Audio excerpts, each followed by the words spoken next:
Good morning students. आज का विषय है हिंदी भाषा शिक्षण के उपागम। हिंदी भाषा शिक्षण के उपागम की जब हम बात करते हैं तो इसमें हिंदी भाषा शिक्षण के उपागम में शिक्षण की प्रणाली को ही उपागम कहते हैं। जो भी शिक्षण की हमारी प्रणाली है उसे हम उपागम कहते हैं। उपागम को अंग्रेजी में अप्रोच कहते हैं कि किस तरीके से किन अप्रोच के माध्यम से किन प्रणाली के माध्यम से हम शिक्षण ग्रहण कर सकते हैं। तो शिक्षण विधियां शिक्षण उपागम पर आधारित होती हैं कि शिक्षण उपागम हमारा क्या है और फिर हम उनके लिए कौन कौन से शिक्षण विधियां काम में ले रहे हैं। तो एक उपागम शिक्षण विधियों को जन्म देता है। कुछ सीखने का तरीका जो सीखने वालों की मदद करने के लिए कक्षा की गतिविधियों तकनीकों का उपभोग करता है, यह उपागम की श्रेणी में आता है।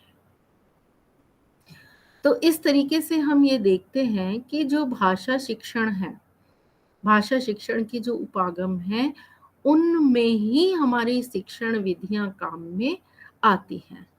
तो इसलिए हम ये कह सकते हैं कि जब हम शिक्षण की कक्षा की गतिविधियों की बात कर रहे हैं या तकनीकी की बात कर रहे हैं तो फिर हम उसमें उपागम की श्रेणियों को भी शामिल करते हैं।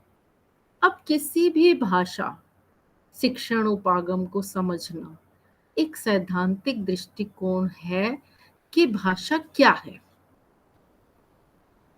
चाहे वो अंग्रेजी हो, चाहे संस्कृत है या कोई भी भाषा है। तो यही हम देखते हैं कि सैद्धांतिक दृष्टिकोण की भाषा क्या है और कैसे सीखा जा सकता है। कोई भी प्रकरण है उसे किस आधार पर किस प्रकार से समझाया जा सकता है। जैसे किसी भी पाठ को पढ़ने के लिए एक पाठ योजना बनाते हैं और इस पाठ योजना में हम बच्चों को पाठ समझाने के दृष्टिकोण से अनेक शिक्षण विधियों का प्रयोग करते हैं। तो यहाँ पाठ योजना एक उपागम है। ये एक वैसी ही बात हो गई जिस तरीके से हम विधियां प्रयोग में लाते हैं और विधियों में फिर अलग अलग टेक्निक्स जो प्रविधि है उसका प्रयोग करते हैं। तो इसी के आधार पर हम यहाँ ये समझ सकते हैं कि हम उपागमों का प्रयोग करते हैं और उपागम में फिर शिक्षण विधियां प्रयोग में लाई जाती हैं। तो हमारा जो महत्वपूर्ण उपागम शिक्षक का माना जाता है वो है पाठ योजना। हम जब बच्चों के समक्ष जाते हैं कोई भी पाठ पढ़ाने के लिए तो पूरी हमारी पाठ योजना के सहित जाते हैं एवं जिन तरीकों से हम शिक्षण करवाते हैं, जो भी शिक्षण करवाने के तरीके हैं वह शिक्षण विधियां हैं। अब पाठ योजना तो एक उपागम हो गया, लेकिन उस पाठ योजना को हम किन शिक्षण विधियों के द्वारा पढ़ाया जा रहा है वो हमारी शिक्षण विधियां कहलाती हैं। भाषिक तत्वों, ध्वनि शब्दों और वाक्य के क्रियात्मक व प्रयोगात्मक शिक्षण के दो प्रमुख उपागम हैं। सॉरी, पाठ संसर्ग उपागम और रचना शिक्षण उपागम, ये दो प्रकार के हमारे उपागम हैं। अब इसमें भी सबसे पहले हम पाठ संसर्ग उपागम की बात करते हैं। पाठ संसर्ग उपागम का तात्पर्य है कि पाठ्य पुस्तक के पाठ को पढ़ाते समय यथासंभव भाषा के तत्वों की शिक्षा प्रदान करना। जब भी हम पाठ को पढ़ रहे हैं तो उस समय भाषा के जो तत्व हैं, महत्वपूर्ण तत्व, उन में भी शिक्षा प्रदान करना कि कौन कौन से ऐसे तत्व हैं जो पाठ्य पुस्तक में आ रहे हैं। तो हम उन पाठों के आधार पर उनके जब विषय वस्तु का विश्लेषण करते हैं तब हम यहाँ पाठ को पढ़ाते समय भाषा के तत्वों का भी ध्यान में रखते हैं। पाठ में प्रयुक्त शब्दों का वाक्यों के आधार पर उच्चारण, शब्दार्थ। जब हम पाठ में प्रयुक्त जो शब्द हैं, उनका हम वाक्यों के आधार पर उच्चारण भी शब्दार्थ के रूप में लेते हैं कि ये शब्द क्या है। तो उच्चारण के अनुसार भी हम शब्द को दोहराते हैं और उसके बाद उसका वाक्यों में भी प्रयोग करते हैं कि यहाँ तो इसका प्रयोग हुआ ही है, लेकिन अन्य जब हम वाक्य बना रहे हैं तो फिर इसका प्रयोग किस आधार पर होगा। अब है शब्द रचना, कि शब्दों की रचना किस आधार पर हुई है। तो वहां जब हम पाठ पढ़ाते हैं तो इन सब चीजों का ध्यान में रखते हैं कि जैसे जैसे हम पाठ को पढ़ाते जाते हैं उसमें बीच बीच में हम इन चीजों का भी ज्ञान बच्चों को देते रहते हैं कि इस शब्द का उच्चारण किस आधार पे होता है, ये शब्द किस तरीके से बना है, इसकी रचना कैसे हुई है, वो भी हम बताते हैं और वाक्य संरचना से संबंधित दक्षताओं को विकसित कर सकते हैं। इसमें भाषिक तत्वों के ज्ञान व प्रयोग की क्रियात्मक, प्रासंगिक व जीवंत शिक्षा प्रदान की जाती है। तो इसमें भाषिक तत्वों के ज्ञान के आधार पर या प्रयोग के क्रियात्मक प्रासंगिकता के आधार पर हम ये कह सकते हैं कि कहीं ना कहीं हमें भाषा के जो तत्व हैं वो हमें दिखाई देते हैं।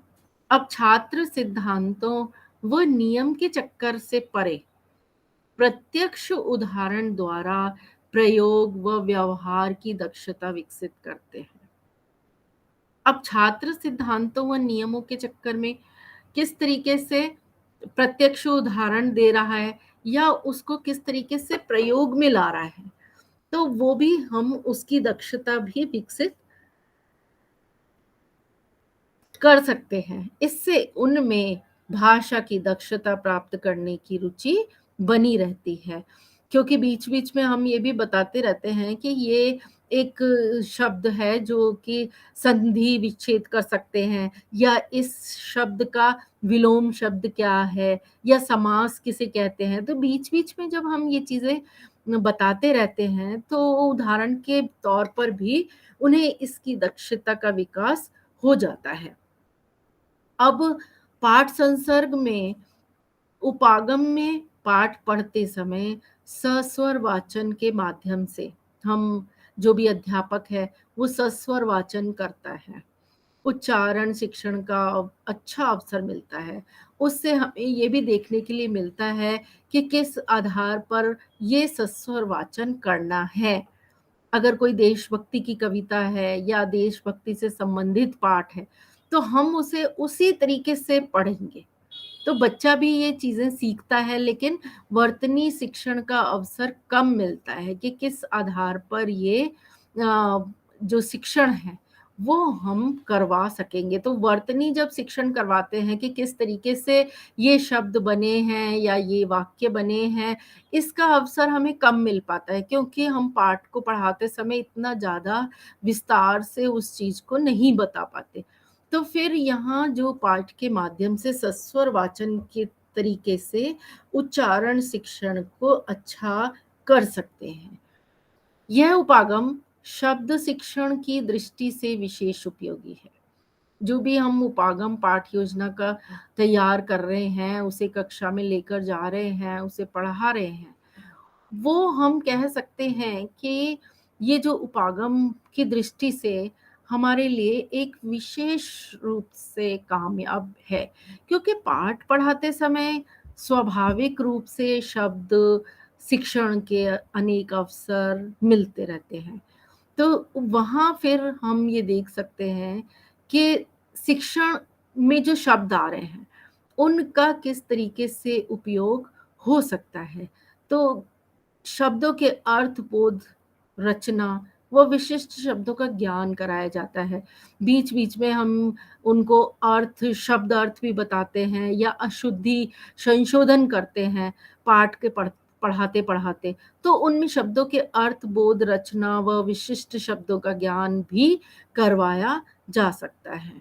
अब निबंधात्मक पाठों के शिक्षण में वाक्य शिक्षण के भी यथेष्ट अवसर मिलते हैं कि किस आधार पर निबंधात्मक जो पाठ हैं उनका शिक्षण भी वाक्य शिक्षण के आधार पर ही मिल रहा है, इस अवसर के आधार पर। तो यहाँ हम पाठ संसर्ग में हमने देखा कि किस आधार पर हम पाठ के पढ़ाते-पढ़ाते, जब हम पाठ की रचना कर रहे हैं, पाठ को पढ़ा रहे हैं या हम पाठ योजना बनाकर ले गए हैं, उसमें किस आधार पर क्या-क्या चीज़ें देख सकते हैं। हम शब्दों का ज्ञान करवा सकते हैं, शब्दों के अर्थ बता सकते हैं, उच्चारण शब्दों का करवा सकते हैं। तो इसमें पाठ को पढ़ाते-पढ़ाते हम बहुत सारी चीज़ें बच्चों का ज्ञान करवा लेते हैं।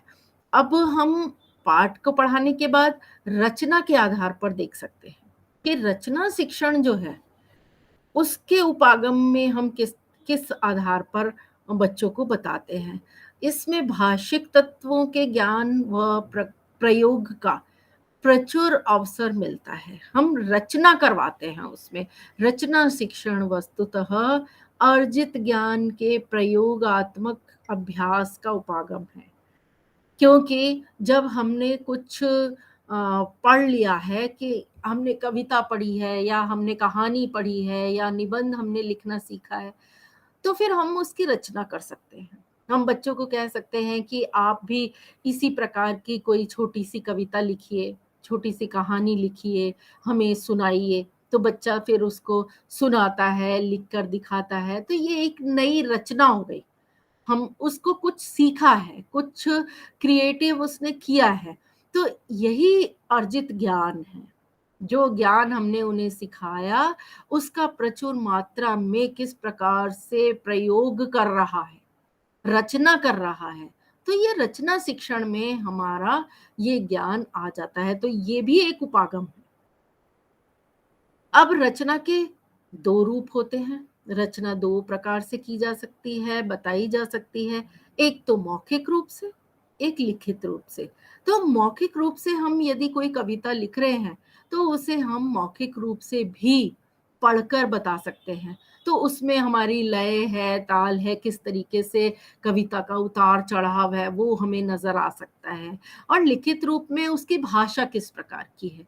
भाषा के शब्द हमने बहुत अच्छे-अच्छे शब्द लिए हैं, तो वो लिखित रूप से भी हमारे सामने आ सकते हैं। तो इस तरीके से 2 प्रकार की रचना शिक्षण उपागम करवा सकते हैं। अब इसमें सबसे पहले हम मौखिक की ही बात करेंगे। मौखिक रचना में उच्चारण शिक्षण का अधिक अवसर मिलता है, क्योंकि हम उसे उच्चारण करके ही बता रहे हैं।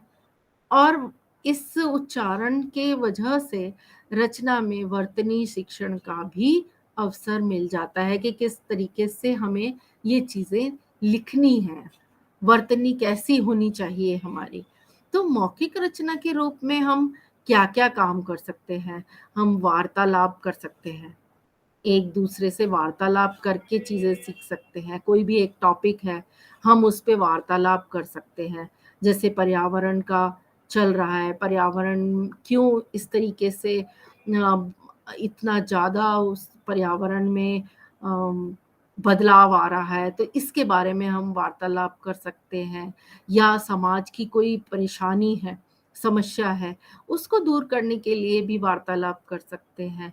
और फिर हम देखते हैं वर्णन, अगर किसी चीज़ का वर्णन करना है, हम कहीं कुछ देखने गए हैं, कोई ऐसे गार्डन देखने गए हैं या हम कोई मंदिर देखने गए हैं या हम किसी फैक्ट्री में गए हैं, तो इस तरीके की बहुत सारी चीज़ें हैं।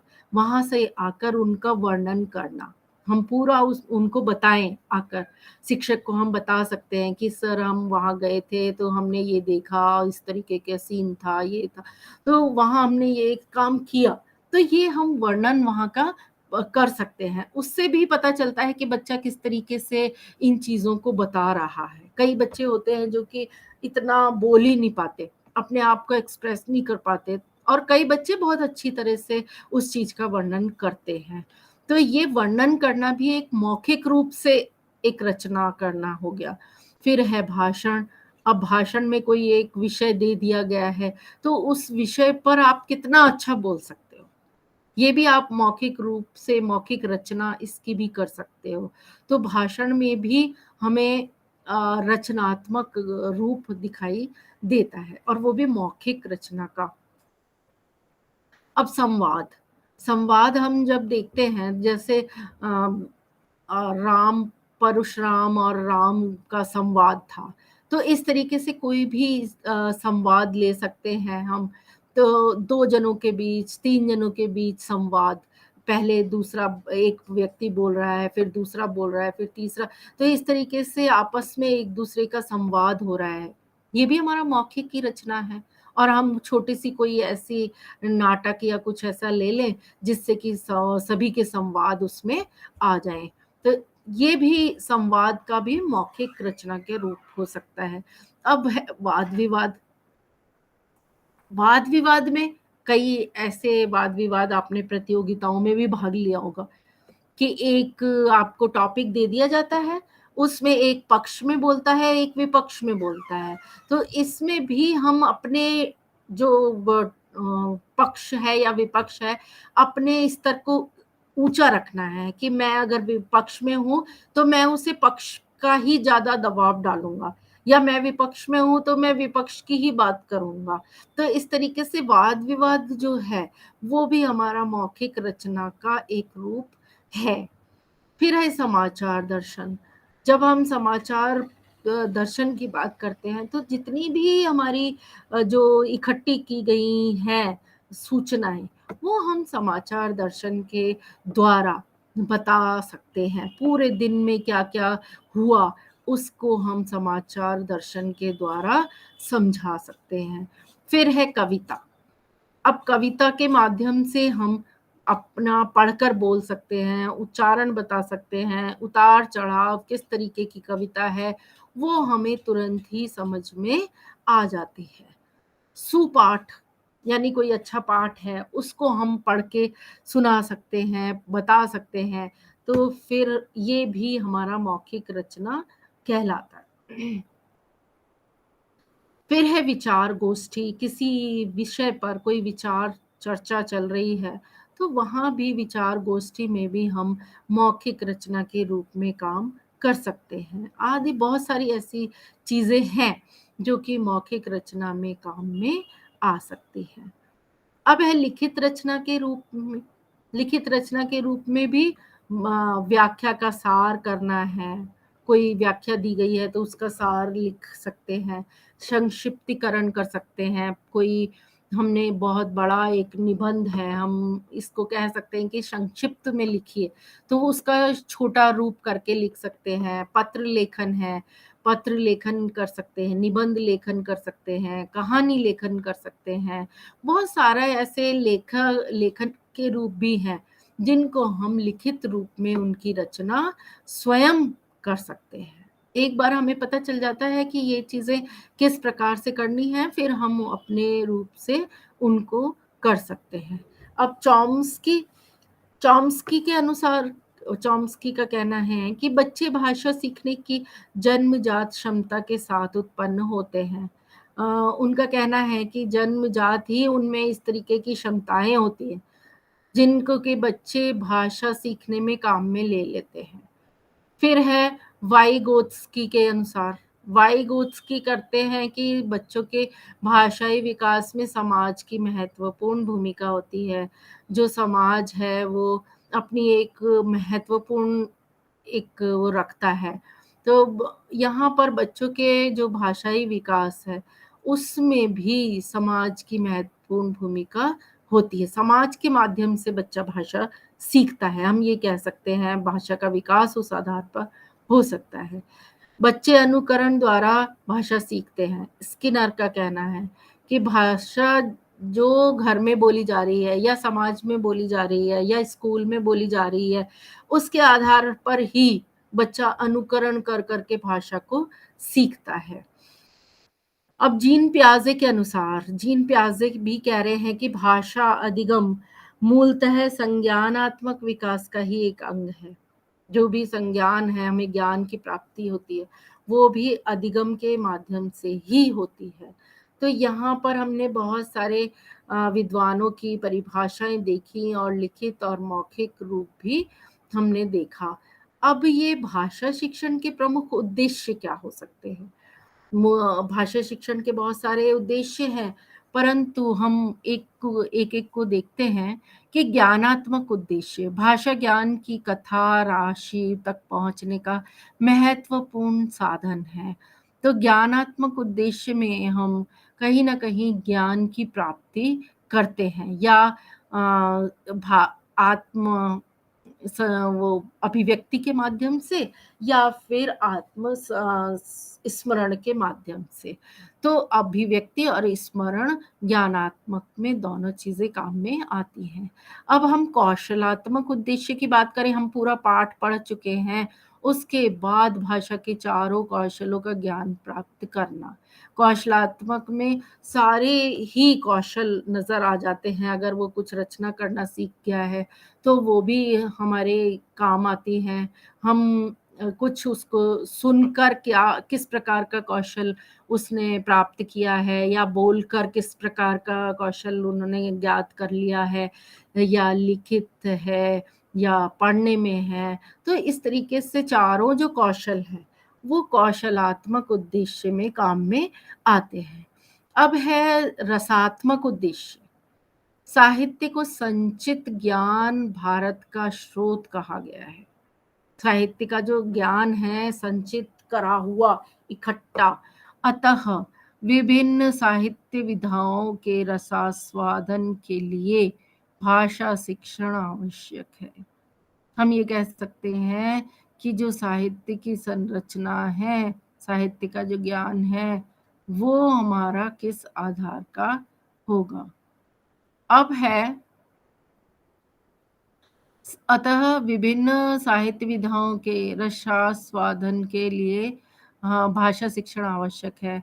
तो हम अगर रस की बात करें, तो ये भाषा शिक्षण में ही अत्यधिक मिलता है, क्योंकि हमें इसमें उतार-चढ़ाव है या किसी भी तरीके की कोई कविता है या कहानी है, तो वो रस हमें इन्हीं साहित्य की विधाओं से मिल सकता है। अब आता है सृजनात्मकता के प्रकटीकरण का उद्देश्य। सृजनात्मकता में हम रचनात्मक चीज़ों को लेंगे कि भाषा शिक्षण द्वारा हमने लेखन की मौलिकता का विकास किया है या विचारों को प्रभावपूर्ण तरीके से व्यक्त करने की क्षमता विकसित की है। तो यहाँ पर हम किसी भी तरीके से इस लेखन की मौलिकता पर बात कर सकते हैं, क्योंकि वो मौलिक है, सृजनात्मकता है, क्रिएटिविटी है, हमने नया कुछ सीखा है। तो इस आधार पर भी हम मौलिकता का विकास कर सकते हैं। अब इन्हीं यही हमारे उद्देश्य हमें देखने के लिए मिलते हैं। उसके बाद भाषा के प्रयोग को सरल और व्यावहारिक बनाने के लिए भाषा के तत्वों का ज्ञान होना आवश्यक है। किस प्रकार के भाषा के तत्व हैं? उच्चारण, वर्तनी, शब्द ज्ञान, वाक्य ज्ञान। जैसे उच्चारण ध्वनि में स्कूल, वर्तनी में अर्पण, अग्नि, कर्म और शब्दों में गगन, आँखों का तारा होना, वाक्य में शब्दों का सही क्रम का ज्ञान होना। इन भाषा तत्वों का ज्ञान प्राप्त करने के 2 माध्यम हैं, जिन्हें शिक्षण के उपागम कहते हैं। पहला है पाठ संसर्ग उपागम, फिर है रचना शिक्षण उपागम, जो कि हमने पहले भी इनकी बात करी गई है। अब इसमें पाठ संसर्ग उपागम में हम और अच्छी तरह इसका वर्णन देख लेते हैं कि इसके अंतर्गत शिक्षण पाठ के माध्यम से भाषा के तत्वों का ज्ञान विद्यार्थियों को करवाता है और निम्न शिक्षण कार्य करवाता है। कौन-कौन से ऐसे शिक्षण कार्य हैं जो पाठ संसर्ग के अंतर्गत आते हैं? पहला है उच्चारण शिक्षण। शिक्षक सस्वर उच्चारण के माध्यम से बच्चों के उच्चारण में सुधार करवाता है, जैसे स्कूल।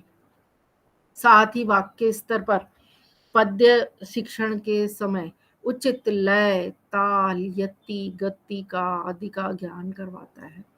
तो शिक्षक का ये कर्तव्य बनता है कि पाठ संसर्ग उपागम के जरिए वो कुछ उच्चारणों का विकास करवा सके, उच्चारण सही करके बता सके कि किस तरीके के उच्चारण होने चाहिए। अब उच्चारण से संबंधित तो पाठ संसर्ग में आ गया, लेकिन दूसरा आता है वर्तनी शिक्षण। वर्तनी शिक्षण में हम उपसर्ग है, प्रत्यय है, संधि है आदि के परिवर्तित शब्दों की वर्तनी की ओर ध्यान आकर्षित करवाया जाता है। हम पाठ के बीच बीच में कुछ ऐसे ऐसे शब्द होते हैं जिन्हें हम पढ़ते पढ़ते ये बता सकते हैं कि ये जब हम शब्द अर्थ का प्रयोग करवा रहे होते हैं तब हम बताना उनको बताते रहते हैं बीच बीच में कि ये देखो इसमें ये उपसर्ग लगा हुआ है, ये शब्द है और इसमें ये उपसर्ग लगा हुआ है, या ये शब्द है तो इसमें ये प्रत्यय लगा है। या पढ़ाते में हम ये भी बताते हैं कि ये जो शब्द है इसमें संधि आ रही है। तो इससे क्या है, आज से परिवर्तन जो है, शब्दों का परिवर्तन हमें पता चल जाता है, वर्तनी की ओर उनका ध्यान जाता है कि किस प्रकार के शब्द इसमें प्रयोग में आ रहे हैं। तो उसके ध्यान के साथ साथ भी वो इन तत्वों का ज्ञान करवाता है। अब है शब्दों की वर्तनी की ओर ध्यान आकर्षित करवाया जाता है, जैसे अति प्लस अधिक, अत्यधिक। तो यहाँ हमने संधि का प्रयोग करके उनको बता दिया। अगर कोई अत्यधिक शब्द किसी में प्रयोग में आ रहा है, कहानी है, लेख है या कविता है, अत्यधिक सब शब्द कहीं प्रयोग में आया, तो हम उन्हें वर्तनी की ओर ध्यान दिलाने के लिए कह सकते हैं कि अति प्लस अधिक, इससे बना है अत्यधिक। ये एक संधि है। अब आता है शब्द शिक्षण। पाठ संसर्ग उपागम के समय शब्द शिक्षण के अधिक अवसर मिलते हैं। शब्द शिक्षण के अंतर्गत निम्न शब्द ज्ञान करवाया जाता है, जैसे कि शब्द के अर्थ का ज्ञान होना, गगन, नभ। तो इसमें हम पर्यायवाची भी ढूंढ सकते हैं कि एक ही शब्द है परंतु अलग अलग शब्द भी इसके लिए प्रयोग में लाए जा सकते हैं। अब शब्द रचना का ज्ञान, जो भी शब्द हैं उनकी रचना का ज्ञान किस आधार पर हुआ है, उपसर्ग के माध्यम से किया गया है, प्रत्यय के माध्यम से, समास है, युक्त जो शब्दों का ज्ञान है, ये सारे ज्ञान हमें शब्द रचना के ज्ञान में प्राप्त हो गए हैं। अब हम ये भी देख सकते हैं कि इस इतने पाठ संसर्ग के अनुसार हम उनमें मुहावरों, कहावतों से युक्त शब्दों का ज्ञान, जैसे आंखों का तारा। आंखों का तारा हम कह सकते हैं कि हमने जो शब्द थे उनको कहा गया है कि आ, ये मुझे सबसे प्रिय व्यक्ति लगता है, तो ये सबसे प्रिय बच्चा है, तो ये आंखों का तारा होना। तो हम उसकी जगह मुहावरे, कहावतें ये सब यूज में ला सकते हैं और उसको और अच्छा बना सकते हैं। आंखों का तारा होना, तो इसका जब अर्थ बच्चों को पता होगा तो वो कहीं भी इस तरीके के मुहावरे, कहावतों इनका प्रयोग कर सकेंगे। अब आता है वाक्य शिक्षण। वाक्य शिक्षण में बड़े पाठों के दौरान वाक्य शिक्षण पर ध्यान दिया जाता है और शुद्ध वाक्य की ओर ध्यान आकर्षित करवाया जाता है। किस प्रकार से वाक्यों को शुद्ध किया जाता है, तो वाक्य शिक्षण में इसी चीजों पर ध्यान दिया जाता है कि वाक्य किस आधार पे बनाने हैं और कैसे इनका प्रयोग किया जाएगा। तो यहीं से हम देखते हैं कि वाक्य की जो रचना है वो हमारे किस आधार पर हो रही है। अब ये तो थे पाठ संसर्ग के उपागम। अब हम लेते हैं रचना संसर्ग, रचना शिक्षण उपागम। किस तरीके से रचना की जा रही है, इस उपागम के 2 रूप हैं, मौखिक रचना, लिखित रचना। अब मौखिक रचना में उच्चारण शिक्षण आ जाता है और लिखित रचना में वर्तनी शिक्षण आ जाता है। तो उसमें लगता है कि उच्चारण कैसे कैसे करना है, और लिखित रचना में लिखने का किस तरीके से वर्तनी का प्रयोग किया जाएगा। अब रचना शिक्षण में निम्न शिक्षण कार्य होता है। किस तरीके से शिक्षण कार्य रचना शिक्षण के आधार पर होता है वो हम देखेंगे। पहला है उच्चारण शिक्षण। उच्चारण शिक्षण मौखिक रचना जैसे भाषण है, वार्तालाप है, तो हम यहाँ इस रचना शिक्षण का कार्य इसमें हो सकता है कि हम भाषण शिक्षण के माध्यम से किस तरीके से काम मौखिक कर रहे हैं, वार्तालाप के माध्यम से, संवाद, वाद विवाद आदि के माध्यम से शब्दों और वाक्यों की रचना की जाती है। तो ये हम आपका दोबारा से दोहरान कर रहे हैं, पहले भी हम इन चीज़ों को बता चुके हैं कि कैसे इन सब चीज़ों का प्रयोग कर सकते हैं और साथ में कर रहे हैं। वहीं दूसरा आता है शब्द वर्तनी शिक्षण। लिखित रचना जैसे पत्र, कहानी, वर्णन, निबंध के समय यात्रा की ओर अधिक ध्यान दिया जाता है। तो इसमें वर्तनी शिक्षण में हम लिखने का जब काम देखते हैं, लिखित जो रचना है उसमें पत्र भी लिख सकते हैं, कहानी लिख सकते हैं, वर्णन कर सकते हैं, निबंध लिख सकते हैं। उसके समय मात्रा की ओर अधिक ध्यान देना होगा कि भाई मात्राएं गलत नहीं होनी चाहिए, वरना वर्तनी शिक्षण में आप सही नहीं है। तो इस तरीके से वर्तनी का शिक्षण भी किया जा सकता है। फिर है शब्द शिक्षण। रचना शिक्षण के समय लिखित और मौखिक रचना के समय उपयुक्त अनुपयुक्त शब्दों का ज्ञान करवाया जाता है, अर्थात उनका सही समय और सही तरीके से प्रयोग करना सिखाया जाता है।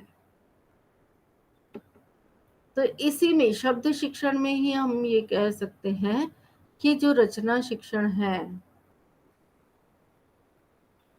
और लिखित और मौखिक रचना के संबंध में उपर्युक्त और अनुपयुक्त भाषा शब्दों का ज्ञान करवाया जाता है तथा उनका सही समय और सही तरीके से प्रयोग कराया सिखाया जा सकता है। तो यहाँ हमने शब्द शिक्षण की भी बात करी। उसके लिए जैसे राम खाना खाता है, सीता खाना खाती है। तो यहाँ राम और सीता क्या कर रहे हैं, खाना खा रहे हैं। वाक्य शिक्षण में किस आधार पर होता है, शब्दों का सही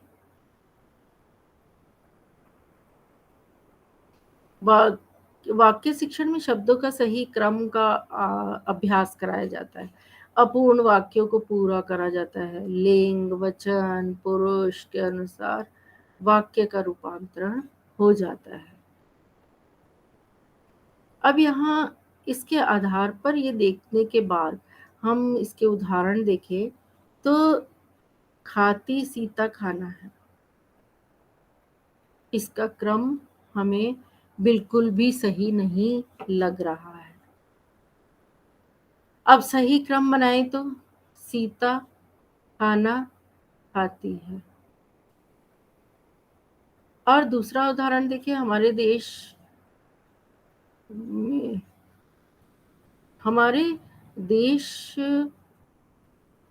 हमारा देश महान है, वीर तो नहीं हो सकता, महान है।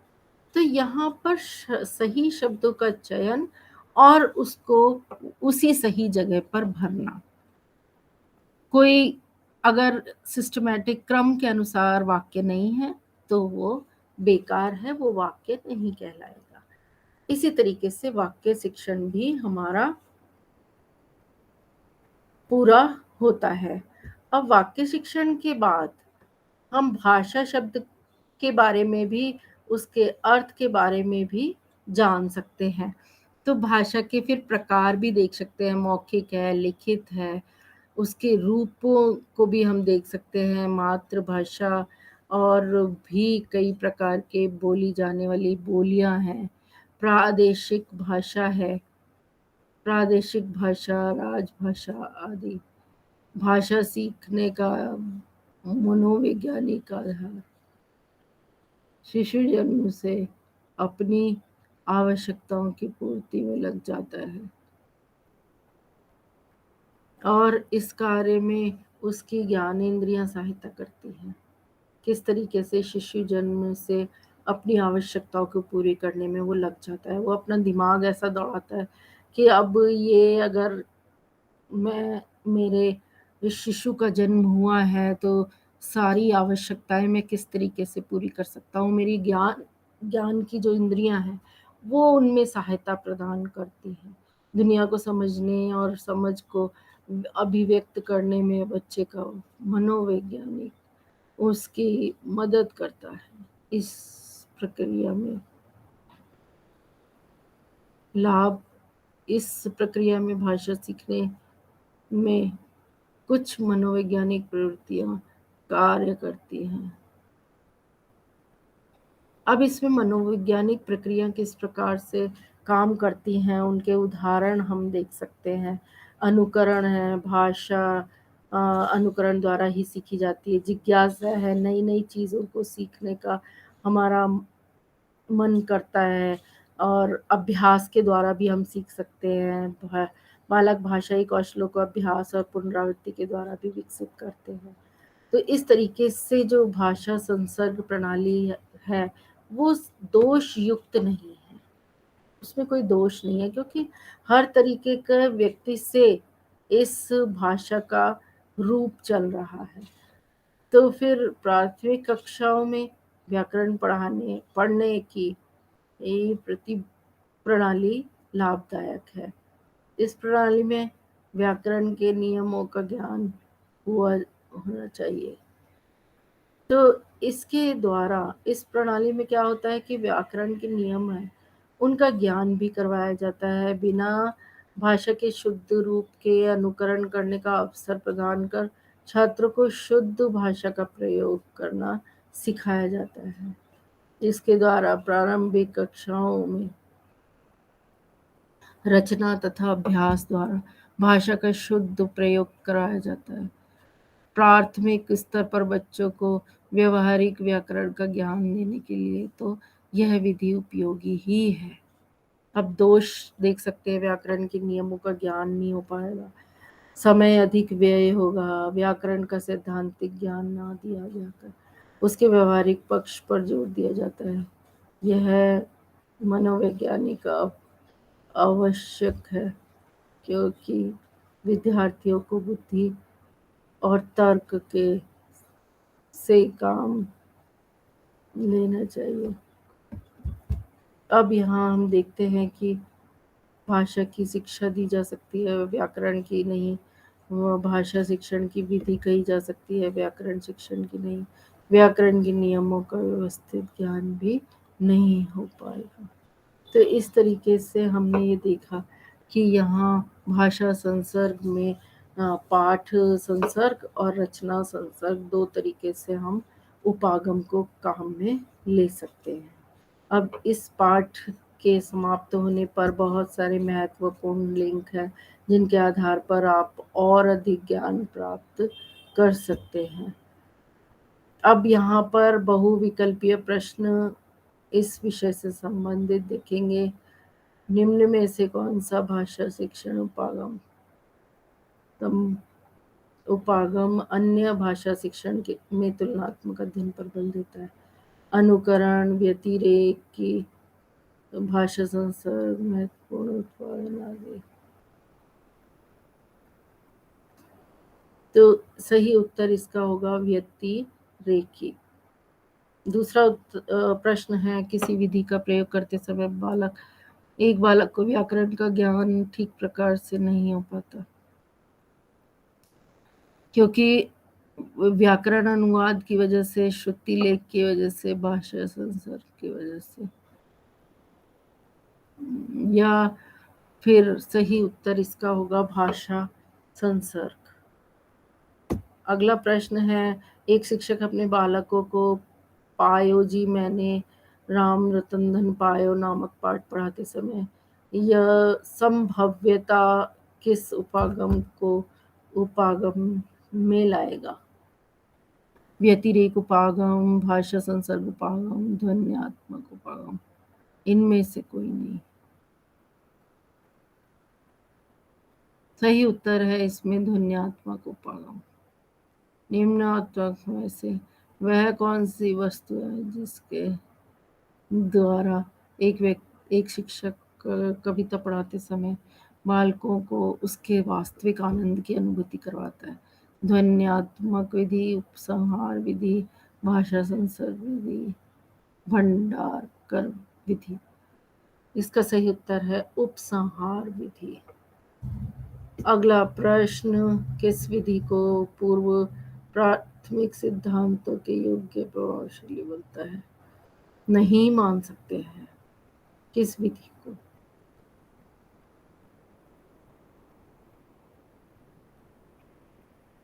तो इसमें हम ये देखेंगे कि किसी भी भाषा के द्वारा हम प्राथमिक कक्षाओं के लिए प्रभावशाली नहीं मान सकते।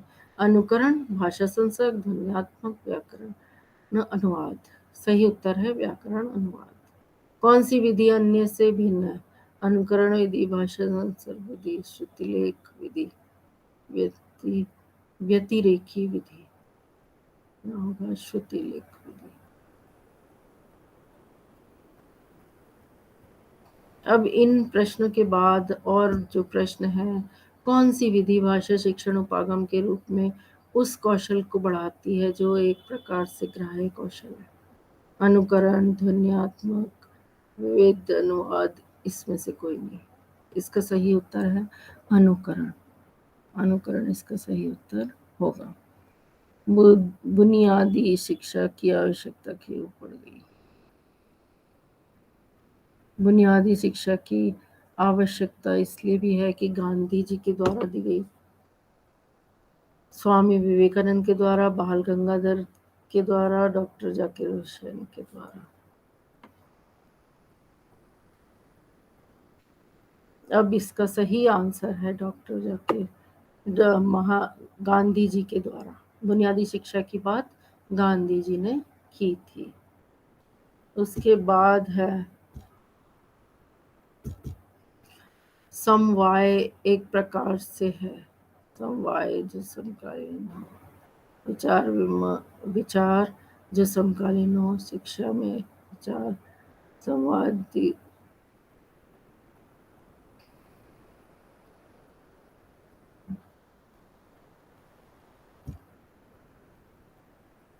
विचार जो समकालीन हो, शिक्षा में संपूर्ण वातावरणीय ज्ञान, शिक्षा में नवीन क्रांति, शिक्षा का नवाचार।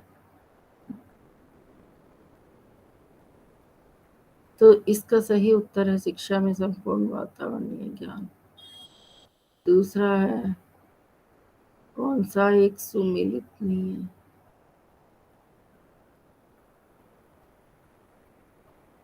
तो इसमें हमें सही उत्तर मिला थॉर्नडाइक। थॉर्नडाइक यानी कि समाज का ज्ञान।